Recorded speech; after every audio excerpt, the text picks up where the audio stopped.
വിജയരാഘവന്റെ പരാമർശം അത്യന്തം പ്രതിഷേധാർഹമാണെന്ന് മുൻ മുഖ്യമന്ത്രി ഉമ്മൻചാണ്ടി കോട്ടയത്ത് പറഞ്ഞു. അങ്ങേയറ്റം പ്രതിഷേധാർഹവും വേദനാജനകവുമായിട്ടുള്ള പരാമർശമാണ് ശ്രീ വിജയരാഘവൻ നടത്തിയത്.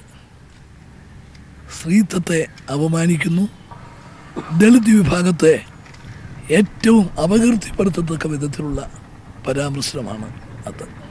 നവോത്ഥാനത്തെക്കുറിച്ച് പറയുകയും സ്ത്രീകളുടെയും ദളിതുകളുടെയും ഒക്കെ ദളിത് വിഭാഗത്തിൻ്റെയും ഒക്കെ സംരക്ഷകരെന്ന് അവകാശപ്പെടുകയും ചെയ്ത മാർക്സിസ്റ്റ് പാർട്ടിയുടെ ഇതിനോടുള്ള പ്രതികരണം ഞങ്ങൾക്കറിയണം.